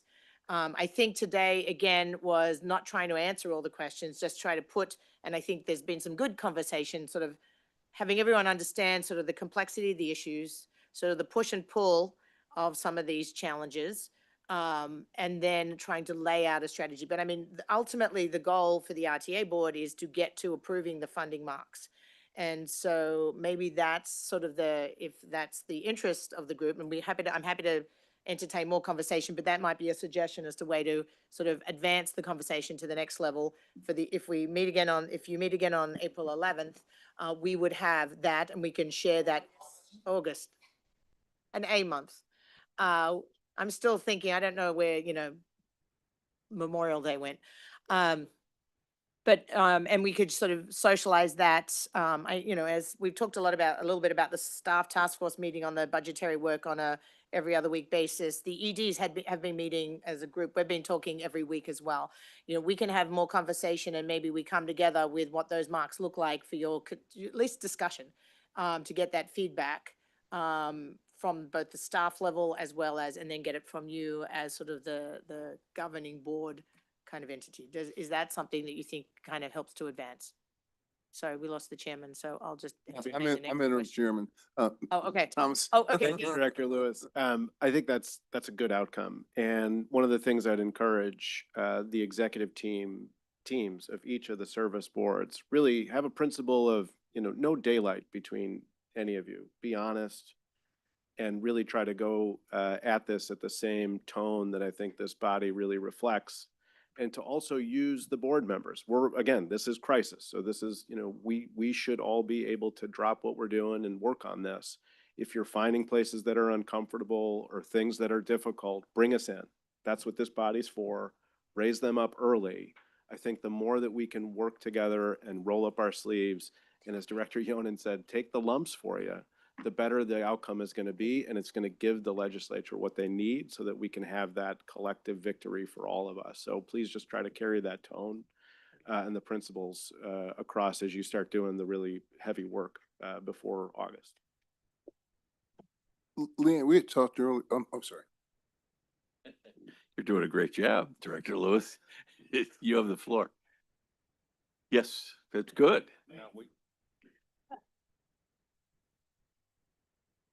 Right? That Heritage Quarter. Jim needs more service, the Heritage Quarter. We need, Oh, the Rock. we need more money then. Director Lewis. Well, I don't understand Dr. Simon. protocol here yet. Is it okay for those of us who are not officially on Speak this up. committee to go ahead and speak? You absolutely. I truly, truly appreciate the passion with which I believe every individual that has spoken has for this issue and is willing to commit to this issue. So I thank you for that. I think we need to start working towards what I believe is the mission of this particular effort and approach, and that is to come down to the realities of how we're going to address these two things next year and the following year in terms of ADA gap or void in terms of funding, right? That's kind of the first most immediate thing that has to be done. So I appreciate what Director Mondero said with regards to the suggestion that it needs to come out potentially of PACE's reserves. And I appreciate that. I'm one that is a little bit more in line with Pat here. And I appreciate her comments because I believe that there is no silver bullet. You know, I don't think that that's possible. I think we need to look at a combination, a mix of sustainable revenue. I think that's what we need to do ultimately for the transit system, but I think that's what we need to do right now as we're facing this portion of our most immediate issue, which is ADA. And so I'm wondering, and this is a huge question that I have, is it possible for us to look at the current financial hole, which is $53 million? Is that correct? That's what's projected for the 2025 shortfall. Right. Or So we overrun. have a $53 million hole, and I understand that we have, with the tax incremental increase that we have 13 million of that is basically discretionary to us. Is that correct? Correct. All right. And then we have other sources of income, which is the ICE program. We also have that incremental increase, and we have reserves. Can we not split it up? And, you know, I'm putting something on the table. This is totally for Appreciate that. discussion. Yeah. Is it not possible for us to say 60% of the solution of that hole, of that 53 million gap, needs to come from PACE reserves? Or 50%? I don't care. It's irrelevant. But 60% comes from PACE reserves. 20% comes from ICE and 20% comes from sales tax to meet this immediate hole that we have. And then we need to think about, okay, how are we going to go to the future, to the next year? But I think we got to put something on the table like that. So I'm suggesting that we move to a discussion in that nature. Chair, if it's not responsible to do that in this particular meeting, fine, but I think that that's the type of discussion we need to have. And I know those conversations are going to take place at the staff level too, at your. But I also think they're Right, looking but for. they're- some But they direction want our on that. input, and I think they're getting some good ones here. Well, I think, yeah, I think Director Saga is raising kind of the crux of the challenges that we all, from CEOs, staff level down, are all grappling with. I think we certainly can with that, if that's the sense of the group, we can go back and put together a couple of scenarios. I think you're exactly right. I was suggesting when I said sort of the preliminary funding marks, that's for looking at the 26 budget, but you are absolutely correct. We have to actually also think about this in terms of the very real we know this gap is going to have to be dealt with as a closeout of the 2025 budget. Do we have to do budget amendments? Do we have to? So I think what I'm hearing, if that's the sense of the group, we at the sort of CEO level with our staff support can come back to you for the August 11 conversation and lay out and we could even socialize those in advance, not just amongst ourselves, but with you, and get some preliminary feedback, and then look to maybe kind of hone that down for the August 11 meeting. Is that the sense of what? Leanne, was that not the, what we talked about earlier when we talked about the bill and evaluating the bill and the pros and the cons and trying to propose solutions? Is that not one of the? Dealing with future legislation that would govern the region's transit system. They're not disconnected conversations because, I mean, fundamentally, the key point that we've been pushing all of us beyond the reform is the funding piece. But we have these very immediate budgetary steps that are required to be taken, both to address 25 and well as plan, because we statutorily, regardless of what happens in Springfield, we're still governed by the existing legislation, and we still have to have a balanced budget adopted by this region for the 2026 year. We have to statutorily either make budget amendments if we don't have a balanced budget to close out 2025. So they're very real things that are all connected, but have to run on parallel tracks to any Springfield legislative conversation. And along that discussion lines, so a little bit of homework for the three service boards. We, at the RTA level this morning, discussed what giving the legislature input, our analysis of the legislation that at least made it through the Senate. There's a corresponding different but similar House bill or proposal in the Senate. We want to know what you think is perhaps wrong with the legislation, but more importantly, what needs to get added to it so we want you to go back, with your board, with your staff, with your legal counsel, and tell us what you'd like to see changed or added to the proposals that are pending in the House and the Senate. And we're going to do the same at the RTA level. Already have, but we're going to more formalize it.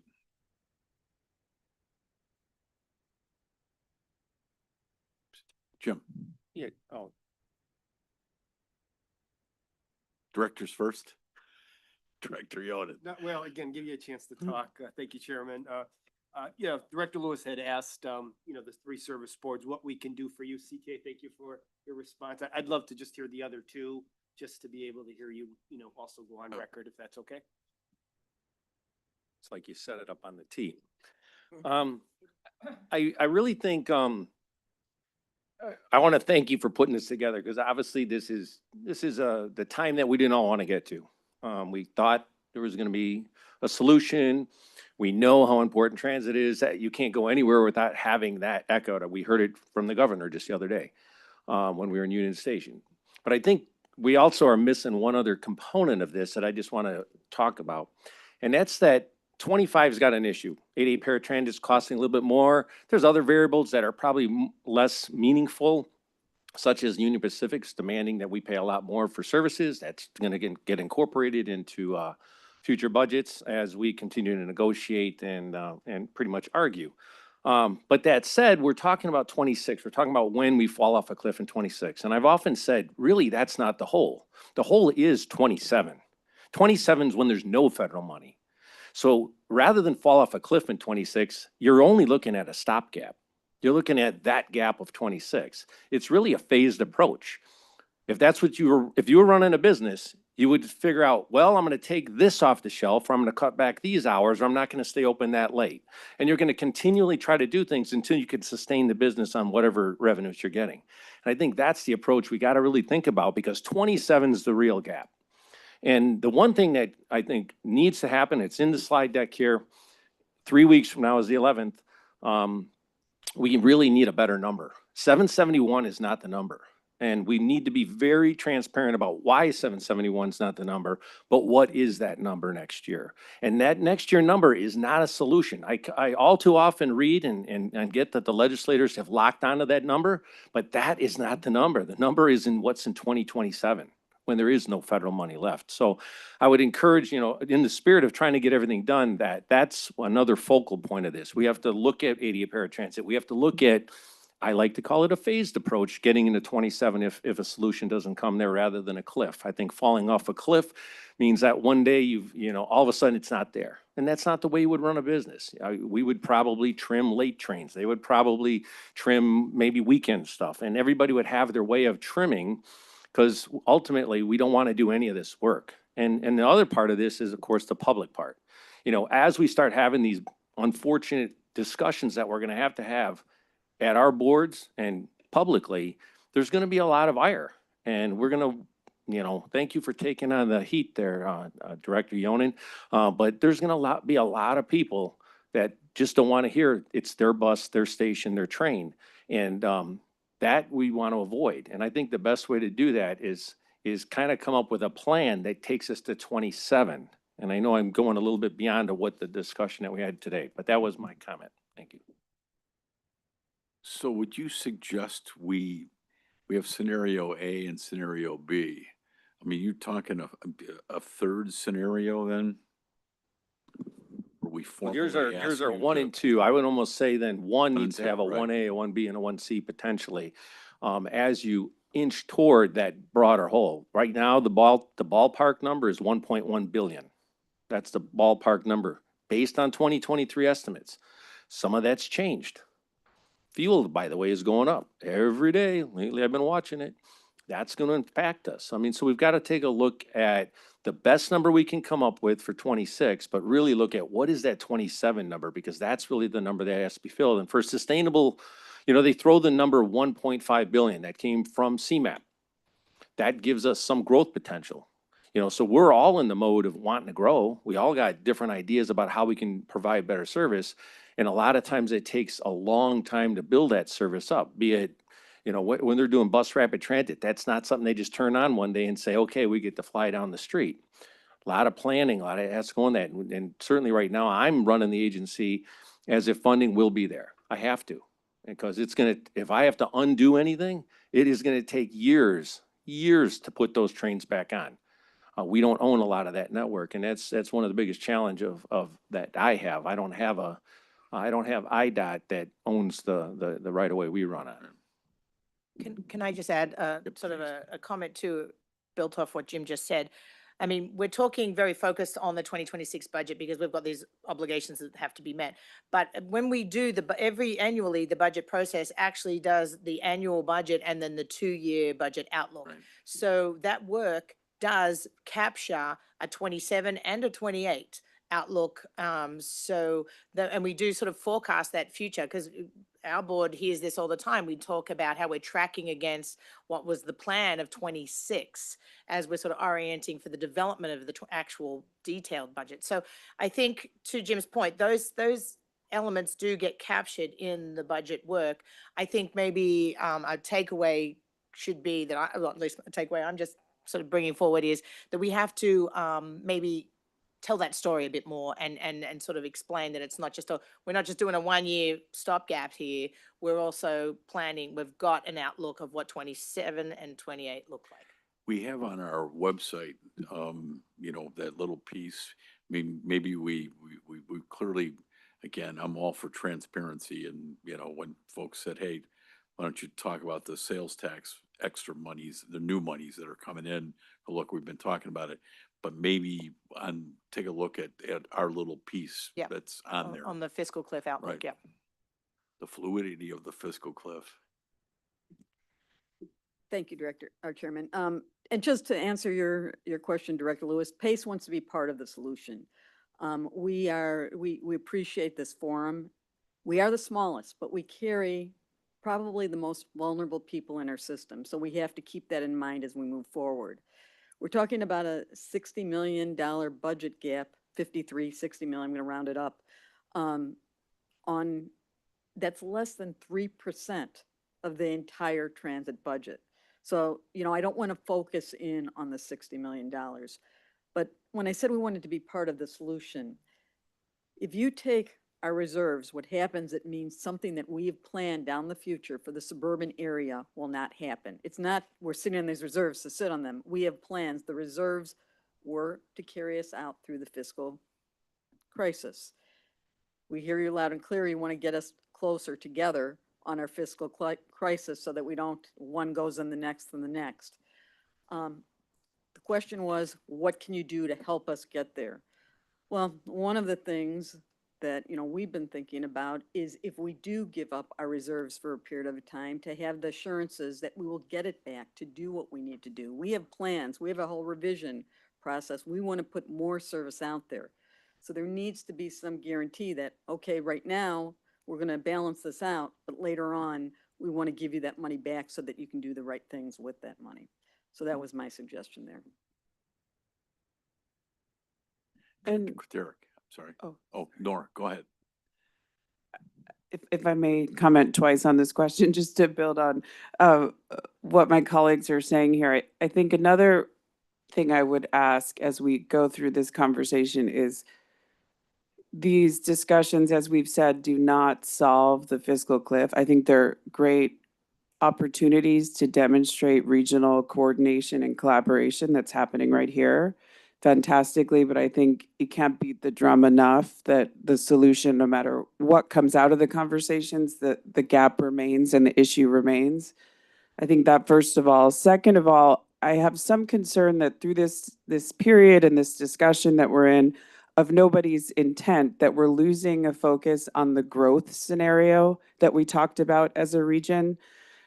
Just because it's gotten a little more complex now, we have different things on the table. We seem to be getting focused only on the bare minimum number. And we, as a region, did a great job in voicing as a group the 1.5 billion scenario, the growth scenario. I don't want to lose sight of that, because also we are, as we have spoken about, really also got a great appetite across many factions for the value of transit. This is another great opportunity to remain focused on growth as a region. So I'd also ask that that stays on the table. You know, frequency is just so critical. And Nora, you know, every time I see the mayor or President Preckwinkle, I just tell them, keep pushing that $1.5 billion, $1.6 billion number. The Senate actually went to $1.6 billion, although we always have to extrapolate and make sure that that money is going to operations. It's not when they throw that number out that it really is the fiscal cliff plus getting us to that $1.5 billion number. But we need to, you know, with our elected officials, stress that 771 ain't it. That just kind of keeps the status quo. We need, you know, growth, and we need absolutely increase in frequency. Increase in frequency solves many, many, many, many problems, including safety. Tom. Just wanted to emphasize a lot of what we're saying is that, you know, this collective action, this agreement that we have to do this together. I think Jim and Nora both brought up how much we need to communicate that together and do it in one unified way using this renewed interest in transparency and communication. We've got 4 different communications teams filled with excellent professionals. In the same way that we have a working group working on the details and the numbers, how do we communicate both the immediate crisis and the opportunity that comes from that growth scenario, and do that with the collective brain power and resources that we have across all of us? I think that's got to happen, and is a really another good next step coming out of this working group.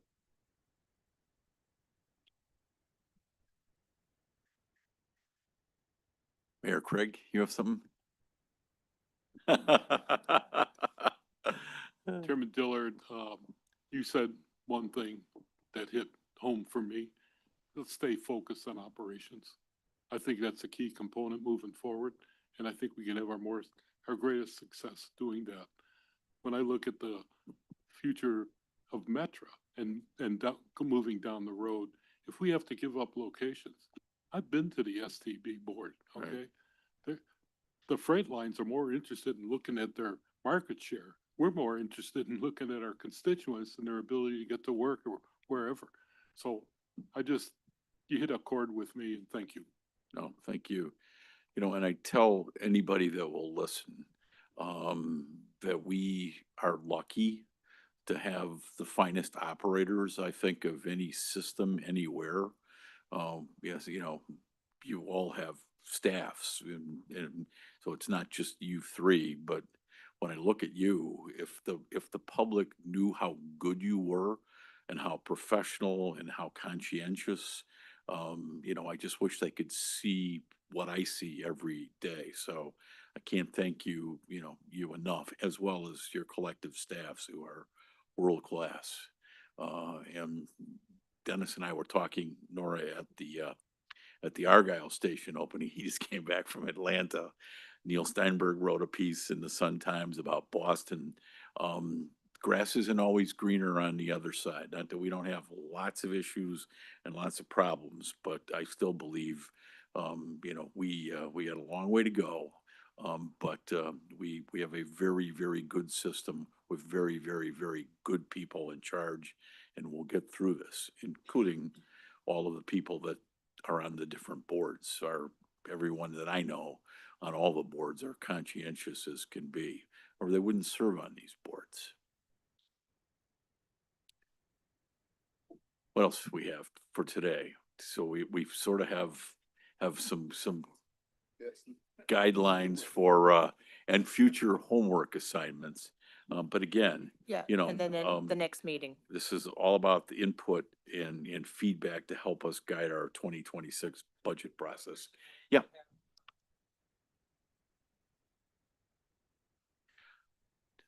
Doug?